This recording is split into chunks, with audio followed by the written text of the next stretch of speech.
Olá, vocês que nos acompanham. Meu nome é Thaís Oliveira. Estou à frente do projeto podcast do Básico à Distribuição em Rede, que é um projeto de formação audiovisual para pessoas da comunidade LGBTQI APN+. Vozes coloridas. Vozes coloridas. Vozes coloridas. Vozes coloridas. Vozes coloridas.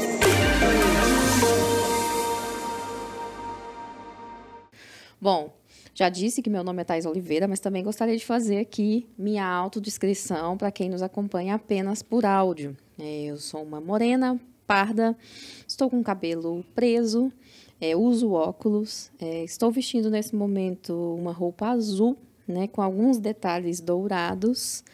E estamos falando aqui diretamente de Goiânia, das instalações da Bold Studio, que é nossa parceira. Bom, antes de começar, quero dizer que este é o projeto, podcast do Básico até a Distribuição em Rede, que foi contemplado pelo edital 12 de 2023 da Lei Paulo Gustavo, de promoção da cultura LGBTQI, APN+, demais áreas culturais, realizado pela Lei Federal Paulo Gustavo, operacionalizada pelo Estado de Goiás, por meio da Secretaria de Estado da Cultura. Bom, esse projeto surge especialmente com a finalidade de promover, a especialização de pessoas da comunidade LGBT na produção de podcasts. E este é o primeiro episódio de uma série de outros 12 episódios que vão ao ar, em que nossos alunos estão tendo a oportunidade de apresentá-los, de fazer todo o roteiro, apresentar o podcast e depois a gente vai ter aí uma aula de distribuição de podcast com todos eles para que eles possam, de fato, passar por todas essas fases, todas essas etapas da produção.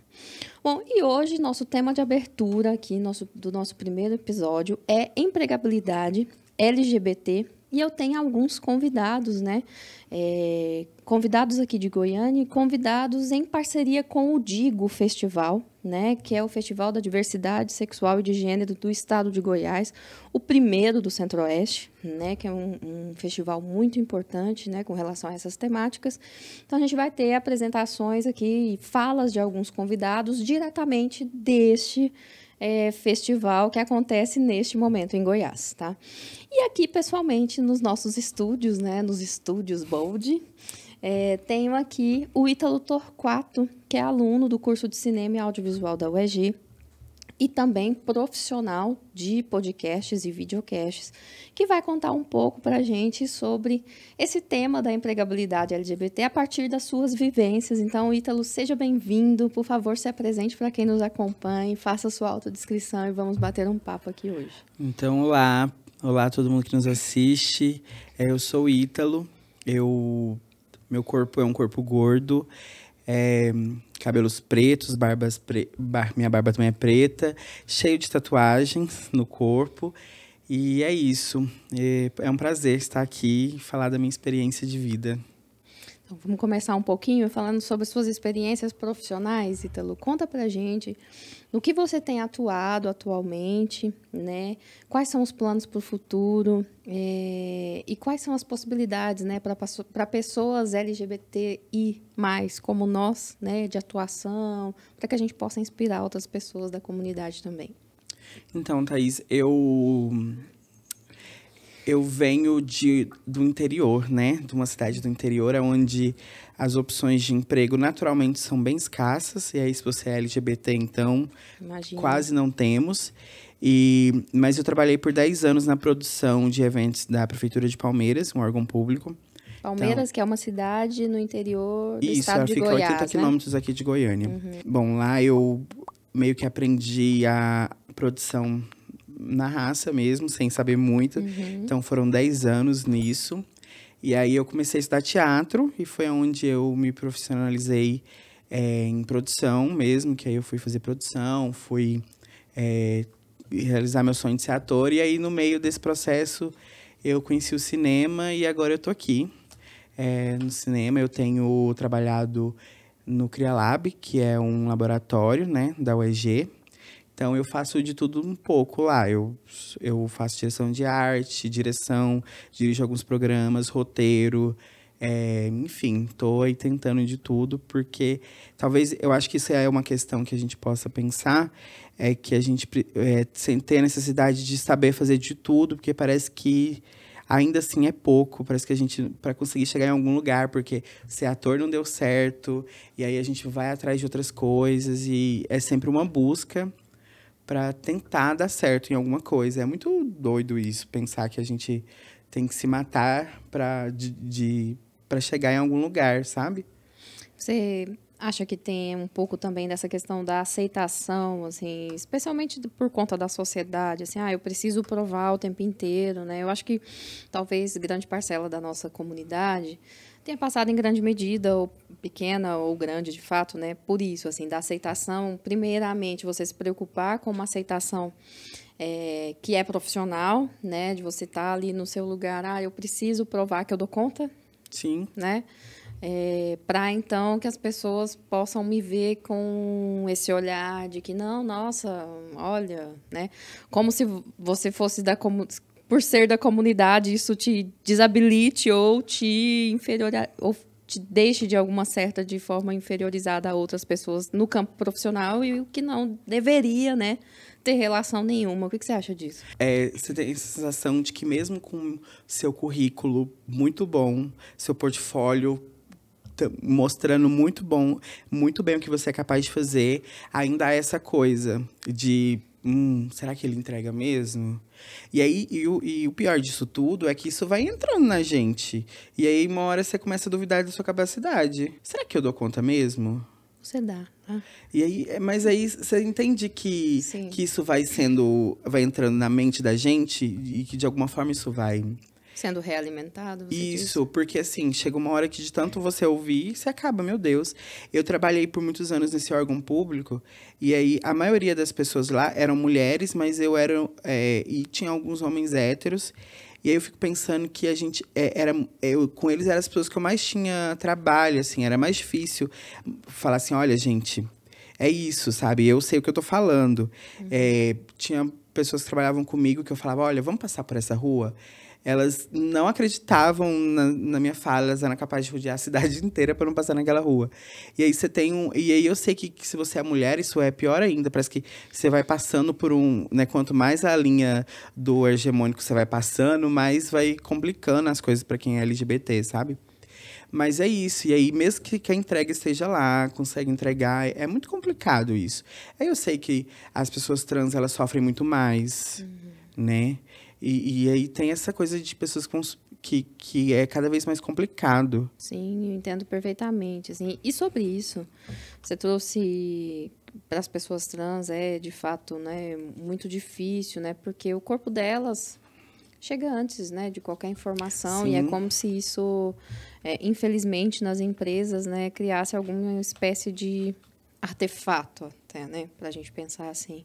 E sobre esse assunto, eu queria convidar agora para dar uma opinião, especialmente sobre isso que você tocou, no que diz respeito à empregabilidade, né, de pessoas trans. Então, gostaria de chamar aqui Ruth Venceremos, que veio a partir, né, da parceria com o Digo para esse nosso episódio.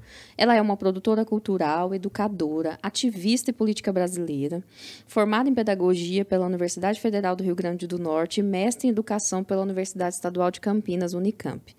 De janeiro a março de 2023, ela foi assessora da diversidade da Secretaria de Comunicação Social, SECOM.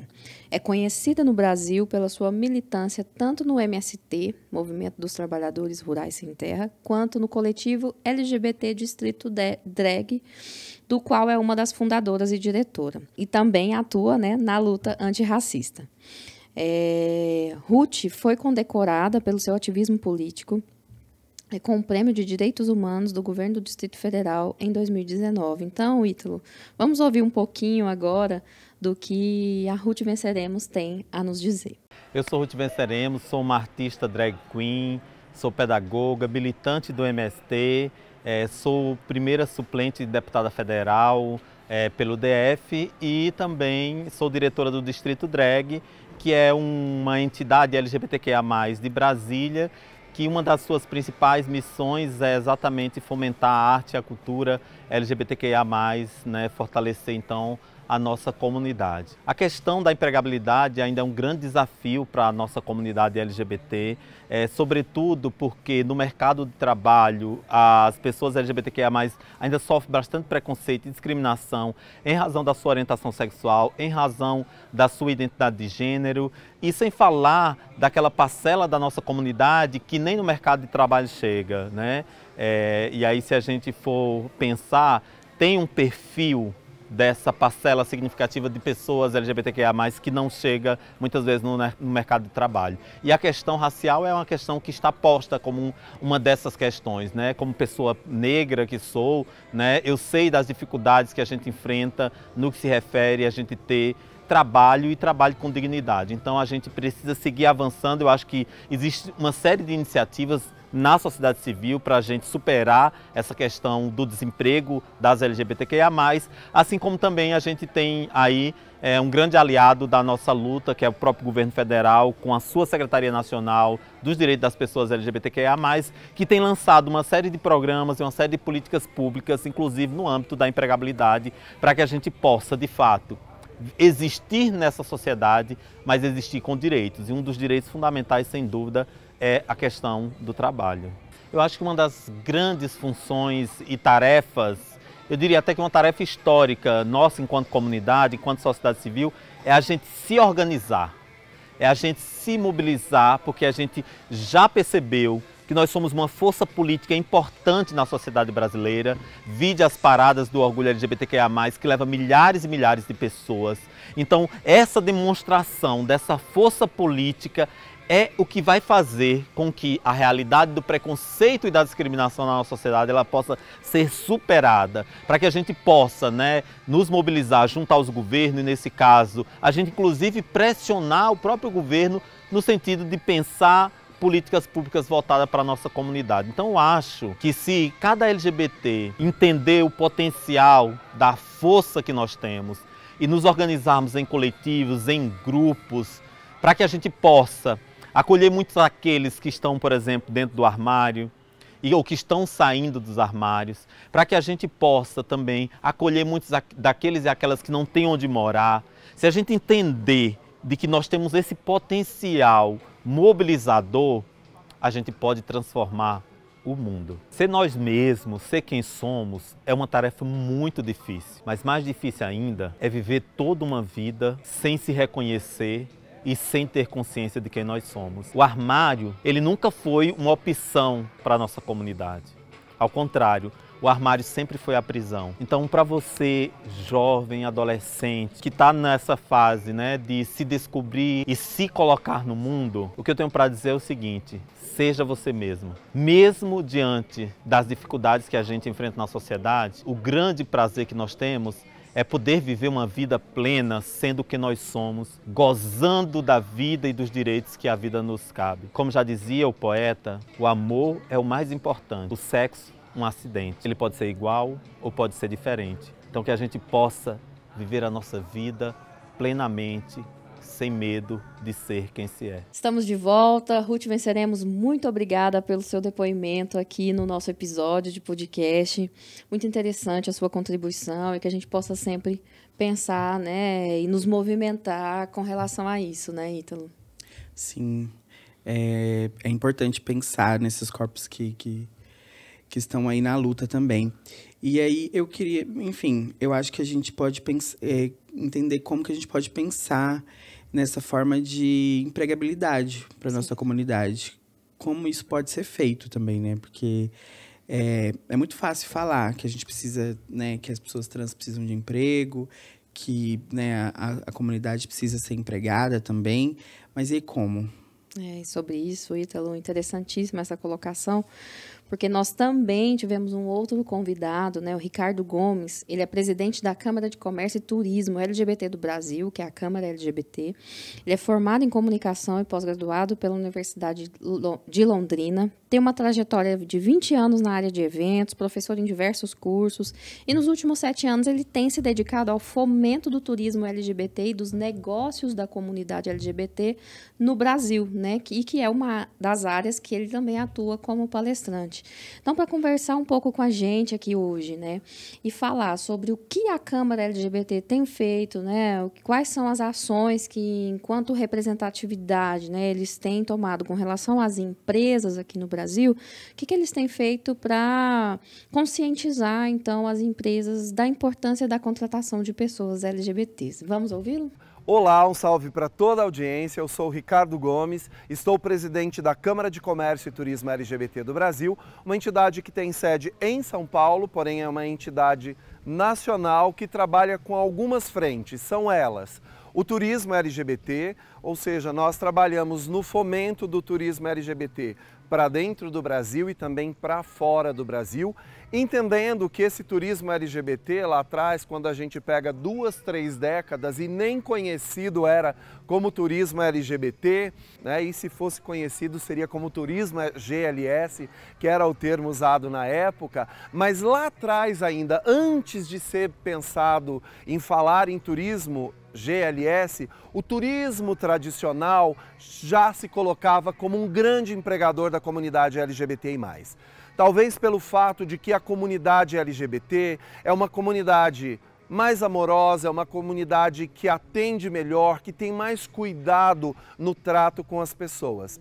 Talvez pelo fato de que nós devolvemos o diferente do que recebemos, ou seja, se nós somos maltratados, não somos tratados com educação, com carinho, com respeito, a gente não devolve da mesma moeda, a gente devolve da moeda diferente. Inclusive por isso que no turismo tem um termo que se chama LGBT friendly, para quando os lugares são acolhedores para a comunidade. O turismo LGBT criou o termo lugares adequados, lugares para heterossexuais, que é conhecido como um espaço ou um turismo hetero-friendly. O que é isso? É um espaço ou um lugar destinado à comunidade LGBTI+, mas que recebe heterossexual com carinho, com educação, com respeito, sem preconceito. Então a gente devolve assim, quando a gente é maltratado ou quando a gente não é recebido de forma adequada nos lugares voltados, né, hegemonicamente para a comunidade heterossexual, a gente faz o inverso. Quando os espaços são voltados para a comunidade LGBT, a gente fala que eles são hetero-friendly. Então, por isso, o turismo, e lá atrás, sempre foi um grande empregador da comunidade. Então, essa é uma das áreas de atuação da Câmara. A segunda é trabalhar com a diversidade, equidade e inclusão na cadeia de compras, na cadeia de valor de grandes corporações. E por fim, nós temos outra área de trabalho, é uma área dupla, mas a gente trata dentro da entidade de forma conjunta, que é o esporte e a cultura. Como o esporte e a cultura feitos por, de, com e para a comunidade LGBT pode ajudar na erradicação do preconceito. Por exemplo, grandes esportistas, esportistas, artistas estando fora do armário, se posicionando em favor da comunidade, sendo pessoas que são ídolos, tanto no esporte quanto na cultura, pode ajudar na erradicação do preconceito. Por exemplo, nós tivemos o caso do jogador de vôlei que na Olimpíada fez um sucesso danado e ele não virou ídolo da comunidade LGBT, ele virou ídolo de uma moçada, de uma juventude, e crianças, inclusive, começaram a tê-lo como ídolo.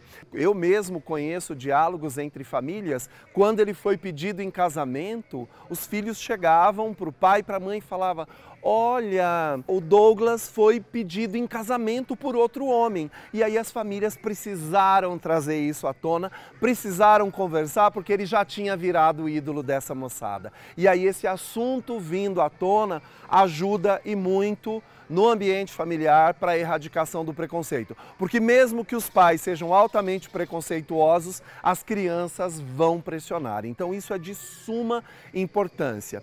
E na cultura acontece a mesma coisa. Quantas pessoas são LGBTI-fóbicas, mas gostam muito do trabalho de uma cantora, de um cantor, de um ator, de uma atriz, e aí começa a olhar de forma diferente. A orientação sexual, a identidade dele não importa e não deveria importar, a não ser para o respeito. O que me importa é a sua personalidade, a sua arte, o seu esporte, a sua música, o seu bom caráter. Então, a gente discute sobre isso também e como a arte e a cultura também pode ajudar na geração de emprego, renda e divisa para essa comunidade. Grandes corporações de vários segmentos de negócios, seja de produtos agrícolas, empresas de beleza, nacionais e internacionais, empresas de streaming, empresas que comandam grandes redes de comunicação, enfim, empresas de vários segmentos se ligam ao nosso programa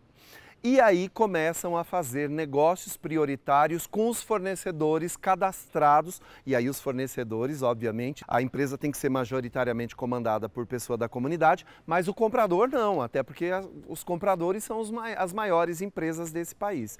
E aí compram com prioridade, ou seja, essas empresas onde a diversidade, equidade e inclusão já chegaram na cadeia de compras, já chegaram na cadeia de valor, elas preferem comprar produtos e serviços, elas estabeleceram para si mesmas cotas de compras. Para vocês terem uma ideia, tem uma grande empresa que trabalha com o setor agrícola, é uma empresa americana que trabalha no Brasil, ela deu uma declaração que até 2030, 25% de todos os seus produtos e serviços comprados no Brasil e no mundo, ela gostaria que fosse vindos desses programas de diversidade e inclusão na cadeia de valor. Então é um universo gigante. E aí quando a gente olha para isso, essas empresas compram com um preço melhor. Por quê?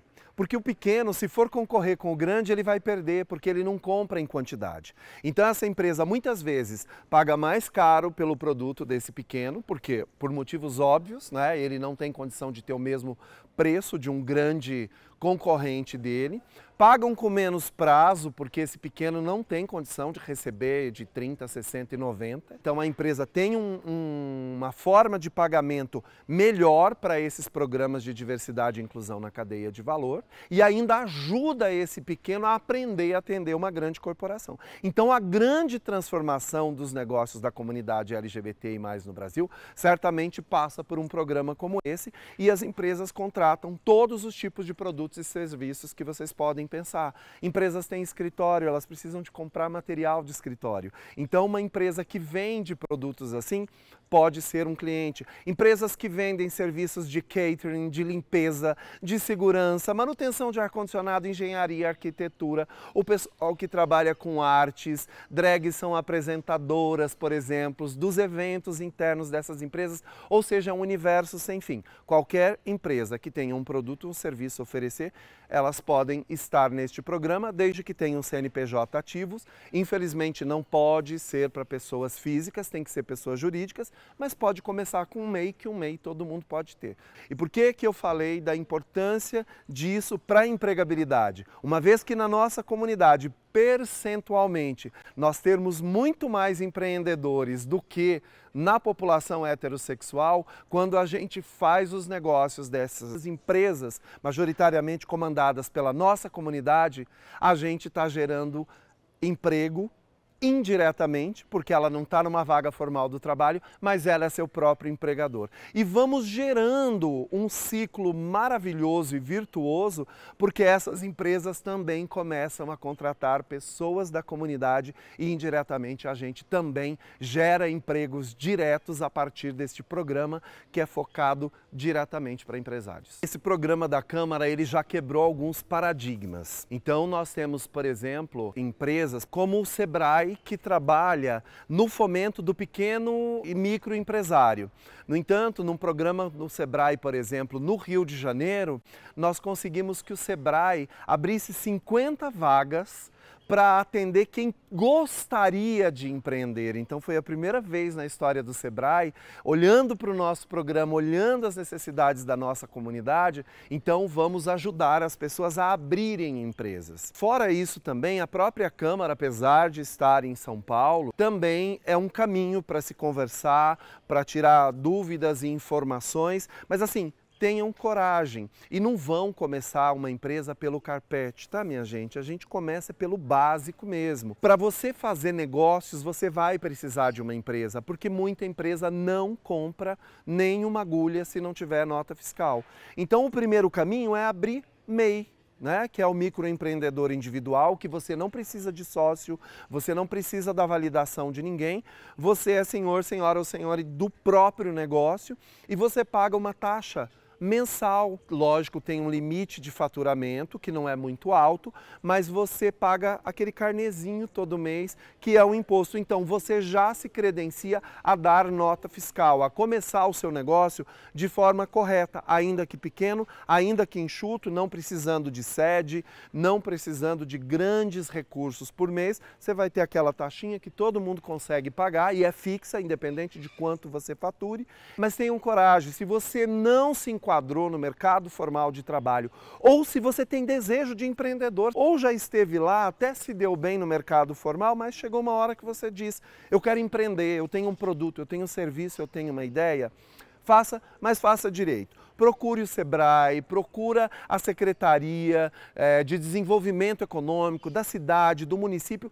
O governo está aí, nós temos que entender que seja todas as instâncias, governo municipal, estadual e federal, eles são os nossos empregados. Aliás, todo político tinha que entender isso. Então, procurem órgãos, procure auxílio. Eu sei que contratar, às vezes, inicialmente, uma consultoria jurídica ou um escritório de contabilidade fica difícil, mas existem lugares que estão aí à nossa disposição para que a gente lá lance mão e comece direito. E se você quer empreender, seja por que motivo for, tenha coragem, tenha firmeza, pegue o caminho certo, faça direitinho, abra sua empresa, ainda que seja MEI, e no futuro tomare que ela vira uma média, uma grande, uma gigantesca empresa, porque sim, a gente pode e pode tudo como todo mundo. Bom, Ricardo fala muito, né, Ítalo, sobre seja um empreendedor, vá atrás do seu sonho, né?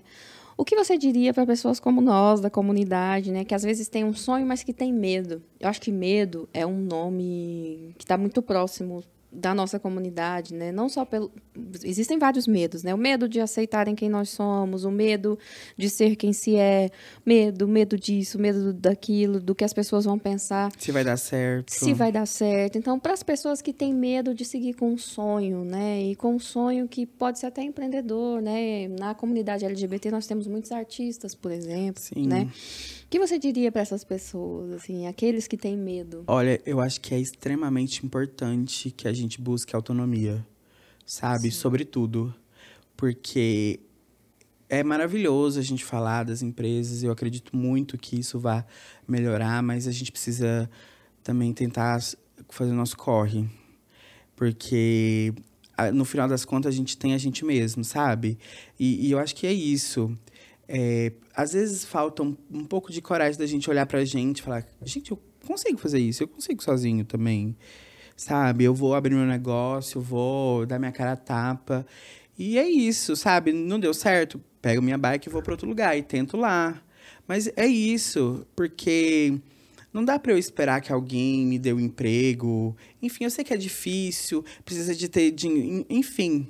Mas a gente precisa olhar pra gente nesse lugar de quem pode, sabe? É isso. Porque nós podemos. Né? Sim, e porque também não vão olhar pra gente assim, sabe, lá fora. Então, é isso, eu posso, vou conseguir. Talvez agora não é do jeito que eu quero, mas, né, eu começo aqui. Enfim, tem que ir. Isso, concordo com você, Ítalo.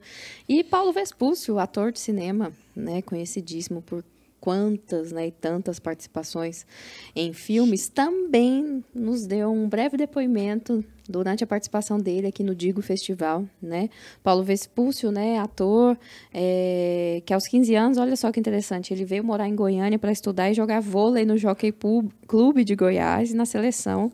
Começou a carreira como ator, trabalhando na peça Escola de Bufões, dirigida por Moacir Góes. Ao assistir uma das atuações de Paulo no teatro, a atriz Glória Pires o convidou para participar da minissérie Memorial de Maria Moura, em 1994, o que alavancou a carreira dele. Então, vamos ouvir um pouquinho dele, o que ele tem para nos dizer, né, para você que está aí nos assistindo e também nos ouvindo, né, nas plataformas, com relação a essa coragem, na luta pela empregabilidade LGBTI+. Bom, eu fui convidado aqui para falar umas coisinhas para vocês sobre essas novas tecnologias, essas novas formas de falar nessas plataformas, essa nova forma de comunicação, especificamente dentro da comunidade LGBTQI+. Eu acho muito bacana que tem essas novas formas e que tem um alcance muito grande e que a gente faça um bom uso dela, que ela não seja apenas uma coisa que também fale só para a comunidade, que também seja sedutora, que arrebanhe outras pessoas que comumente assim querem nos matar. Mostrar para essas pessoas que o nosso universo é muito bacana, que ele é muito criativo, que somos profissionais super capacitados, somos inteligentes, porque nós não estudarmos, se a gente não superar os nossos limites, que é o que é mais importante, a gente é consumido em meio à sociedade preconceituosa. Muito obrigada, Paulo. E fica aí, né, a dica para todos que estão aqui nos acompanhando, né, a importância da capacitação, né, Ítalo? De estudar, de ir atrás do seu sonho, mas também buscar uma base, né, a partir dos estudos, seja começando, né, para você que está aqui agora nos acompanhando, né, começando com estudos rápidos em cursos, que sejam em mini cursos num primeiro momento, mas que isso possa levantar fôlego, né, e alcançar a universidade, né, nas mais diversas áreas, para que esse medo não exista mais e para que você possa, então, seguir uma carreira, né, e ter a oportunidade de desenvolver o seu sonho, que a gente está aqui falando de sonhos, né? Sim. Primeiro que eu acho, a gente precisa falar sobre políticas públicas. Também. Porque são essas políticas que vão permitir com que esses corpos acessem as universidades, que elas cheguem a uma posição de doutoras, sabe? Sim. De doutores. Porque hoje a gente tem, enfim, políticas que acolhem as pessoas trans, e a gente precisa lutar também por isso, sabe? Porque a gente precisa de formação, gente. Precisa, sabe, esses cursos, igual o Pod em Rede, é extremamente importante. Porque vai nascendo outras opções, sabe? Exatamente. E porque a gente precisa pensar nisso também. Tem a coisa de botar a cara no sol, mas aí a gente precisa também estudar, compreender tudo isso, planejar. Ter foco em Sim. alguma carreira, seja ela qual for, né? Então, existem uma série de cursos no Sebrae, né? Para quem quer ser empreendedor, Sim. empreender em algum negócio, né? Seja ele, sei lá, uma loja de colares ou, enfim, uma empresa de podcast. Vai que algum dos nossos alunos, né, se empolgue e começa a desenvolver aí seus próprios podcasts para contar suas histórias, né? Porque nós somos feitos de histórias, né? Sim. Então, espero que possa servir como inspiração para a nossa comunidade, para que a gente possa ter várias e várias iniciativas como essa, né, dentro da comunidade. Isso é importante. E também a gente precisa ver as pessoas que a gente elege quanto eleitores, como cidadãos, porque isso também reflete e reverbera na nossa vida e nessas políticas públicas, né, que a gente precisa. Isso. Porque eu quero minhas mana trans lá em cima, eu quero as minhas amigas gay também, a sapatão, vem todo mundo, sabe? Porque se uma de nós vence, a comunidade vence junto. A gente precisa pensar sobre isso. Belíssimas palavras, eu também acredito muito nisso, né? Quando um de nós vence, todos nós vencemos, né? Então, Ítalo, queria muito te agradecer também aos nossos convidados, né, que participaram aqui via Digo Festival, aqui em Goiânia, Goiás, e te agradecer pela generosidade, pela parceria, pela participação nesse episódio. Manda aí um beijo, um recado para quem você quiser que está aqui nos acompanhando nesse momento. Eu quero agradecer a oportunidade, é um prazer. e dizer que a gente, por mais que o mundo nos sufoque, a gente vai conseguir, a gente vai vencer. E, sobretudo, nessa luta para que a gente seja nós mesmos, sem ninguém enchendo o saco da gente. Apenas existir, quero liberdade. Né? A gente só quer existir, nada isso. além disso. Bom, para você que nos acompanha, muito obrigada pela participação aqui, né, nos escutando ou nos vendo aqui via YouTube. Quero dizer para vocês que vão vir próximos episódios, né, com os mais diversos temas, né? Então, nós vamos ter ao longo de todo o projeto, né, 12 episódios produzidos, como disse no início do podcast, né, por alunos, né, desse projeto, e que esse projeto possa ser uma semente de várias outras oportunidades e de vários outros projetos nesse segmento. E só uma observação. Quando um vence, todos vencemos, né? Que vocês também possam se inscrever no canal e compartilhar esse material para o maior número de pessoas possível, especialmente da comunidade, mas também fora dela, né? Para que a gente possa compartilhar um pouco da nossa existência e levar amor, porque nada mais do que isso que nós estamos fazendo. Estamos fazendo tudo com muito amor e carinho para todos vocês.